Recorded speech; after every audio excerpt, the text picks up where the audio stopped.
This podcast may contain certain forward-looking statements concerning Tri-State's plans, performance, and strategies. Actual results may differ materially because of numerous factors, and Tri-State undertakes no obligation to update these forward-looking statements. We urge you to review Tri-State's filings with the Securities and Exchange Commission for a discussion of these factors.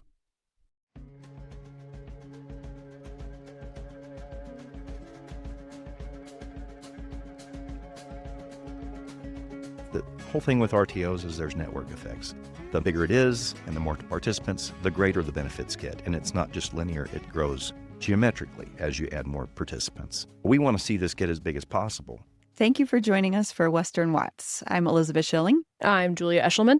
And today we're going to be talking about regional transmission organizations, or RTOs. For those not familiar, they're electric utility service providers that band together to help make the grid more efficient.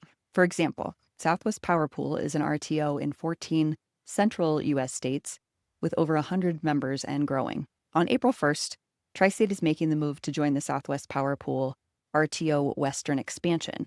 This is a major move for Tri-State, SPP, and utilities in the Rocky Mountain region.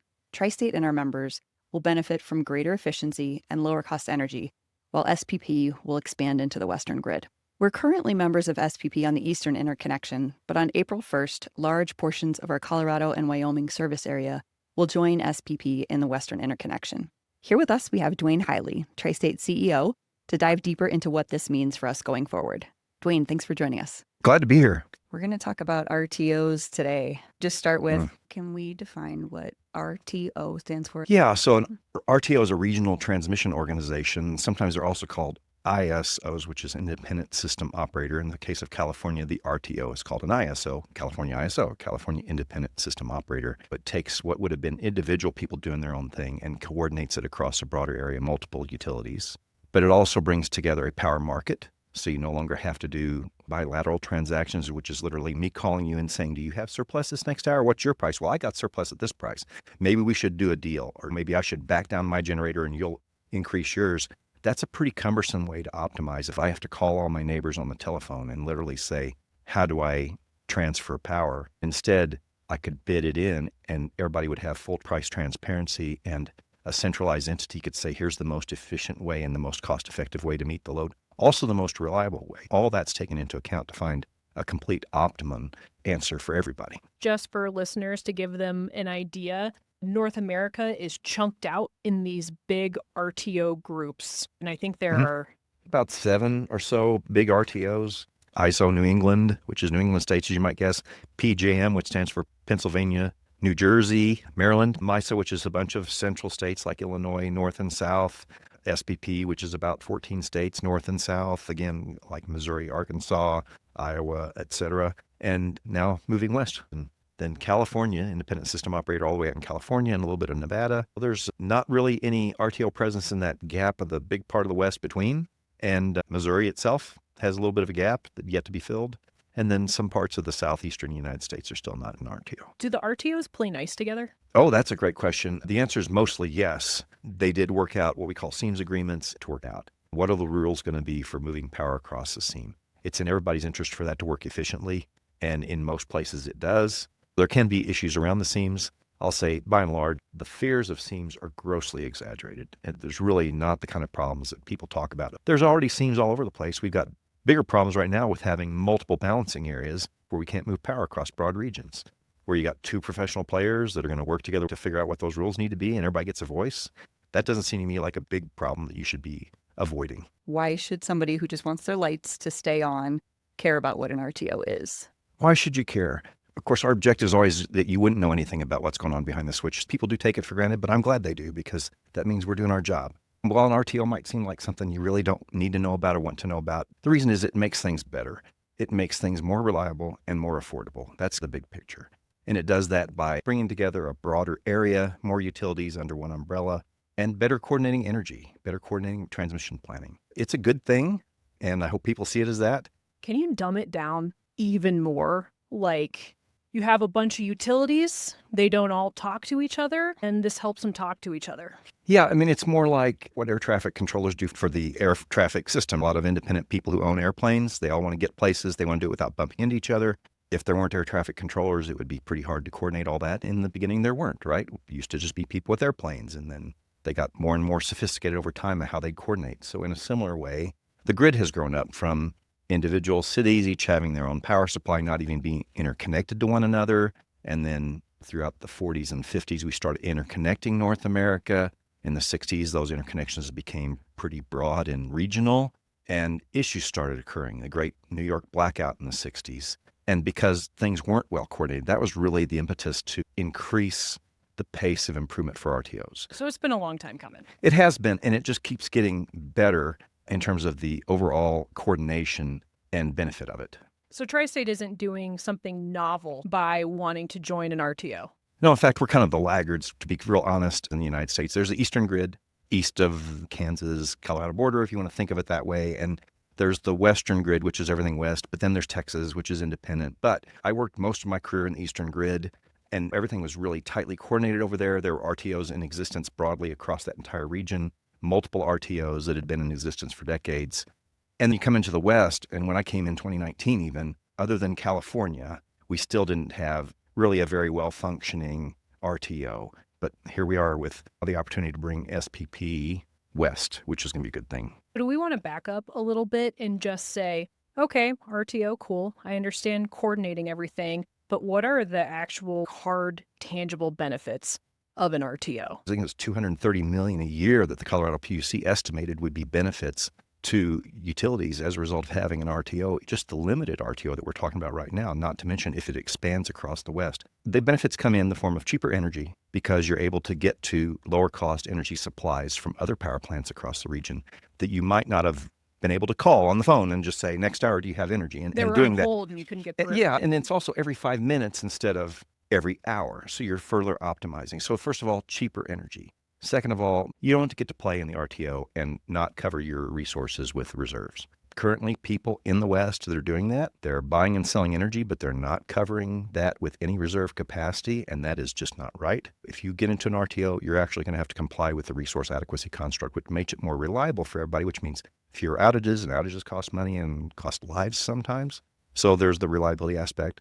There's the centralized planning for transmission. So instead of me just building my line and you building your line, and sometimes those kind of duplicate each other, if there was somebody centrally coordinating all that, they go, maybe you guys should have just built one line and it would have solved both your problems. It's all those things, all those benefits that come together. When they say, oh, it's $1 billion in cost benefits, like, is that just lower power prices? What is the cost benefits part? A large part of it is power costs from the organized market and having that day ahead look at the market. So that's probably the majority of the benefits.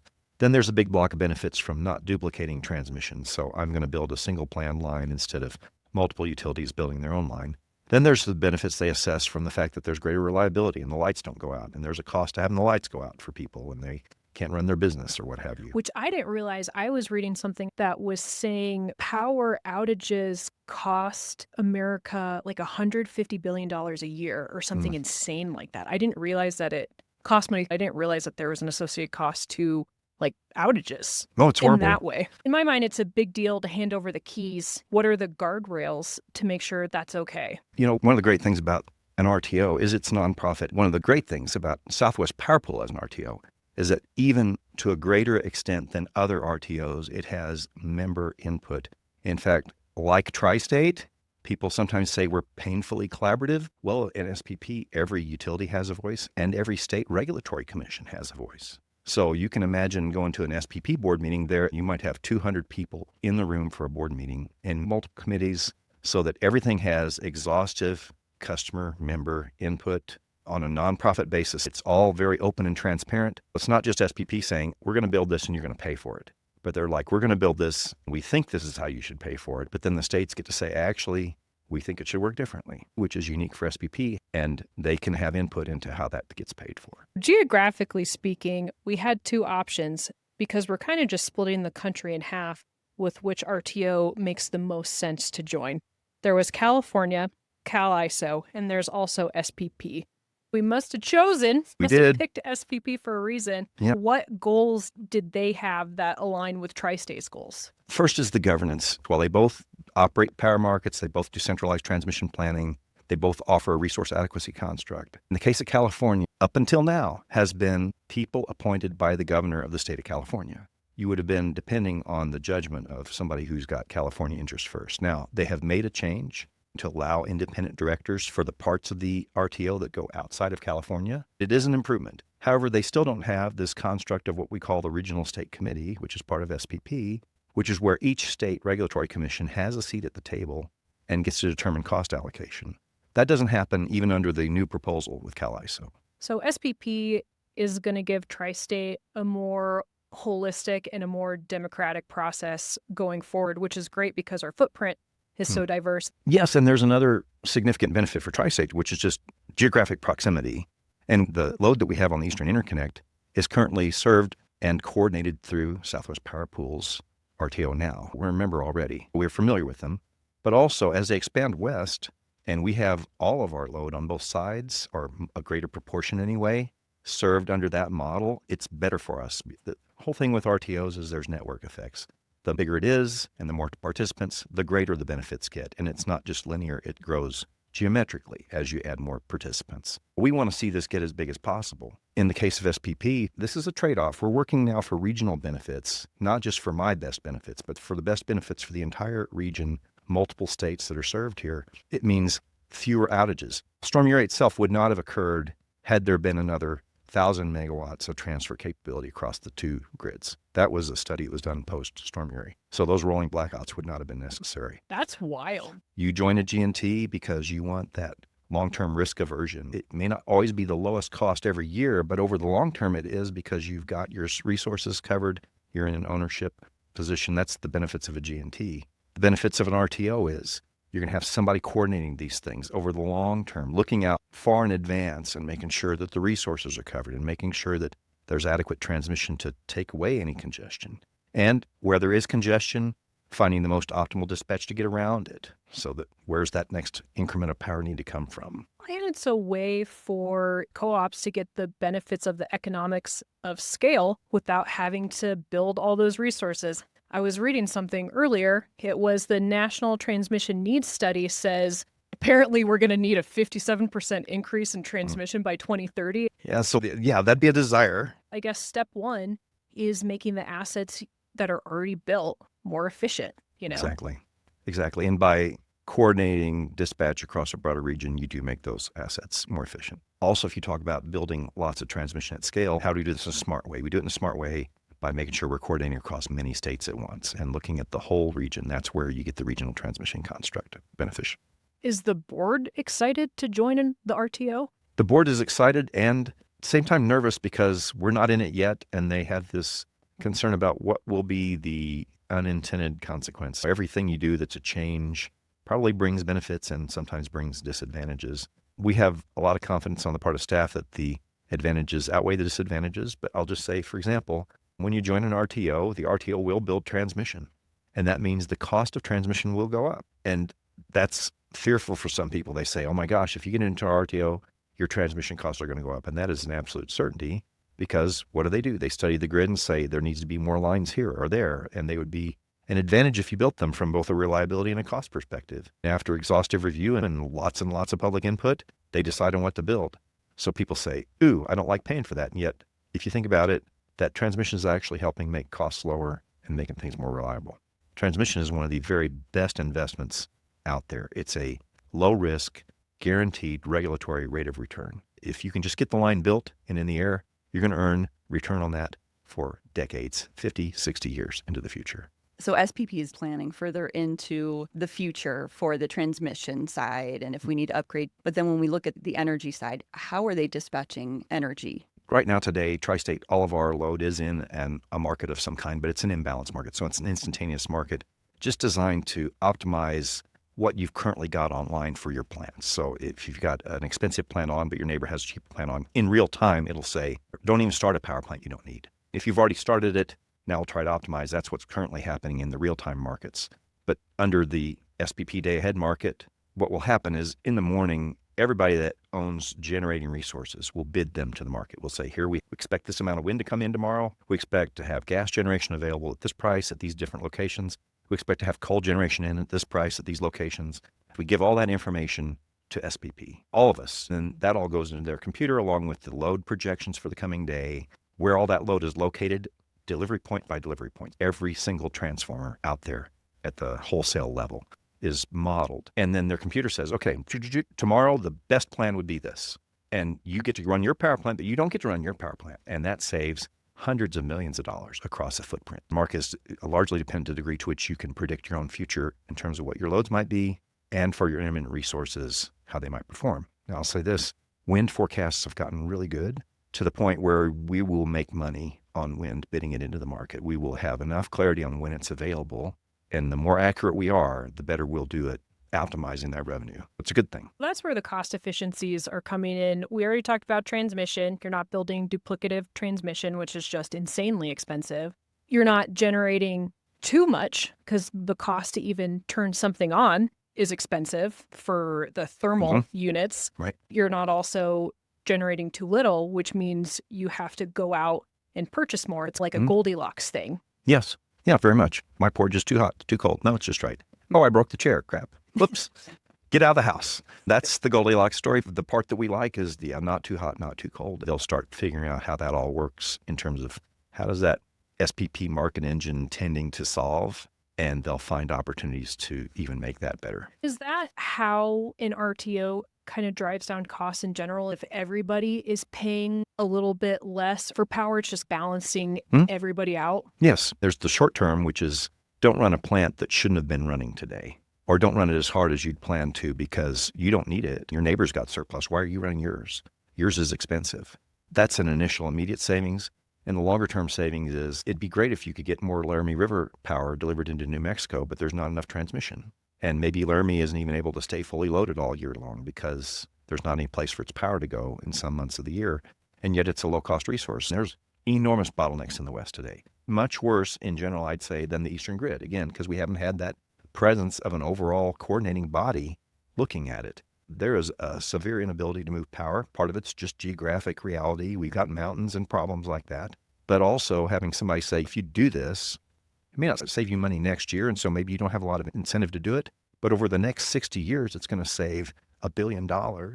So how about you build that line? And that's where they'll do those studies and make that happen. People don't think of power that way geographically, but actually joining a larger footprint is better because then you have more options you can pick from and it makes you more efficient. And they're also the ones going, hey, it actually doesn't make sense to build transmission down there. This guy is already doing it. It's going to be way more efficient. You're going to save a ton. You don't have to build that. Let these guys build it and we'll all drive costs down together. We've got a great example in our backyard. Excel has built the Colorado Pathways Project, or they're currently building it. We built Burlington to Lamar. Well, if there'd been a central entity coordinating all that, I'm pretty sure they would have found one transmission line that would have met both of our needs and ordered it to happen. What's the benefit of moving to an RTO from the markets that we're already participating in? Currently, we're in imbalance markets, which is just real-time balancing of resources that are already online. It is good, and it's better than not having one. And it says there's a little bit of surplus here, there's a little bit of deficit here, but that's a relatively small degree of savings relative to what could be saved if you were truly looking ahead and saying, how's this week going to play out? And maybe I'd have a different strategy for which resources I was deploying and when. But the other thing is, in a full RTO, you're planning ahead also for the transmission. That all comes together under one construct. And that's another tremendous benefit of an RTO is de-pancaking, we call it, de-pancaking transmission rates. Right now, Tri-State operates in 7 different balancing areas. If we want to move power from one balancing area to another, we pay another transmission cost, the cost to rent their transmission facilities to move that power. We say those transmission rates pancake because if I want to just move it to my neighboring balancing area, BA we call it, that's one rate. If I want to move it 2 BAs away, now I've got to pay the first rate plus the second rate, and those rates stack on top of each other like pancake. If I try to get 3 or 4 balancing areas away, suddenly that pancakes get pretty tall and the cost gets pretty high. So I just won't move that power because it no longer becomes cost effective for me to transfer the power. Somebody who needs it, but by the time it gets to them, it's so expensive that they can't afford it. Well, under an RTO, there is one balancing area. There's not 8 different balancing areas. And there's one price to move the power from any point in that balancing area to any other point. It's a postage stamp rate, they call it. That debottlenecks a lot just right there to say, now if you need power, but you're 3, what would have been 3 balancing areas away, now there's just one cost to move that power to you. And suddenly it may be cost effective to move that. As a not-for-profit, you have to look at avoided costs before anything, especially when something has a 25 or 50-year lifespan. If you're not-for-profit and you're trying not to raise rates, the benefit of the RTO is they are having that holistic view. When you're able to couple transmission and market outlooks together, that's a huge saving. What's great about us and the way we look at SPP is it's such a similar organization. It's a nonprofit, we're a nonprofit. It's member-driven, we're member-driven. And there's a great alignment of interest. They care about reliability and affordability. We care about reliability and affordability. Neither one of us is worried about whether some shareholder makes $1 on this transaction. And yet there's a lot of investor-owned utilities who are also very strong advocates for RTOs. And they get pressure from the regulatory bodies. There's a reason why the Colorado Public Utilities Commission, why the State General Assembly, I should say, passed a law that said people have to be in an organized market by the end of the decade because they said there's going to be benefits. The Colorado PUC study said there'd be hundreds of millions of dollars of benefits if all the utilities would join. We're joining, but we're doing it early because we're like, why wait to start saving money? Why wait till 2030? Let's start saving now. Let's save the pancakes for Cracker Barrel. Yay. What was the process like leading up to this? This is not a new initiative. I'm trying to remember the date. It was way back. I was working in Arkansas. I was in the Eastern Grid, but our cooperative was a member of SPP, and I was in the members committee back in the previous instance of trying to form RTO West, which I guess was 2013, with a go-live date expected to happen in 2019. Obviously, that didn't happen. We'd been working since 2018 to put Humpty Dumpty back together again, and we have. And now we've got it. Were we in FERC in 2018, or did that happen later? It happened in 2020. So with the circumstances changing and the added member flexibility and all of that stuff, do you think we're in a better spot now than when we had started initially? Yeah, no question. RTO West was a good step and would have been a good step forward, but we had to make a lot of compromises at that time. And some of the compromises weren't fun, but I mean, you never get everything you want in a deal. Tri-State still assessed the deal was better than no deal. But I'll say the current instance of SPP West is even better than what had been envisioned in Markets West. That was the 2018 initiative. What does this mean for the future of reliable energy in the West? Oh, it's fantastic. First of all, we get a resource adequacy construct. Instead of players out there that don't have to follow the rules, SPP will say you don't get to play in the market if you don't bring the reserves to the table. And if you don't bring reserves, we're going to charge you for reserves and you're going to pay for them. You may as well put something online. That's fantastic news. And that means going forward, they're doing long-term studies. They're informing what should reserve margins be as a result of the mix of generation on. We'll be doing our own studies as well, but that's that first reliability piece in terms of adequate capacity. There's the reliability piece in terms of having adequate transmission to not only serve reliability, there might be areas that currently don't have enough to assure you that you're always going to have what you need, especially with projected growth and data centers and things. Their studies can say, here's where you need transmission lines. But also not just the reliability lines, but then the lines you might want to optimize cost. Okay, you don't really need additional transmission here, but if you had it, your costs would be lower because you could move low-cost energy into an area that doesn't have access to it. Both people at both ends of the line benefit. If I'm paying a lot for power because I can't get to cheap power, and I'm over here with cheap power but can't get it to somebody who wants to pay for it, having that line there has the ability to flow that power and flatten the cost. And so we'll flatten out those locational marginal prices. And there won't be as much disparity, and that's savings for both the buyer and the seller. For SPP, what authority do they have to ensure that there is reliability on the system, that we have enough power plants, or that the transmission is up to date? They don't operate the facilities, and they don't own the facilities. They're a nonprofit coordinator of all that. But they do have some stroke. Congress has delegated to FERC, Federal Energy Regulatory Commission, the authority under the Federal Power Act to make sure things work. FERC said, okay, our contractor for assuring that is going to be NERC, the North American Electric Reliability Corporation. Now, NERC has the responsibility in a contract with the federal government to write mandatory enforceable standards for utilities, which can be audited, and you can even fail your audit and get fines and penalties from NERC. So there's teeth behind it to say you're going to operate your systems in a way that's reliable. Includes cybersecurity standards to make sure you don't have just a really stupid internet line coming into the middle of your power plant so that anybody can hack into it. And it's just layer upon layer. And we can complain about those standards, but they actually make the grid more reliable. Was SPP acting as, I don't want to say enforcer, but are they the ones keeping the utilities that join in check to make sure that they're hitting all of these reliability regulations? Yes, in their role as an RC, we call it the Reliability Coordinator, RC. There's different reliability coordinators across the United States. There has to be one everywhere. Our reliability coordinator is Southwest Power Pool. That's not the RTO part of it, but that's just the kind of keeping a check and making sure you follow all the NERC rules part of it. And so we do have to do that. If we get the RTO transition right, what does the grid look like in 10 years? In 10 years, We'll be starting some new large transmission construction, just beginning to complete some of the first lines that SPP studies when they get formed in April of this year. So if you think about 10 years, we'll be finishing that first block of transmission resources that they would have identified from their studies, which makes things more reliable, which also makes power costs less variable across the grid so that people don't have to suffer from congestion costs. And just because you're in a bad part of the country doesn't mean you get stuck with higher power prices. And maybe you're stuck with a resource you can't move to the areas that need it. Flatter and more stable power prices and more reliability because more people will be involved in a resource adequacy construct that has mandatory and enforceable standards behind it.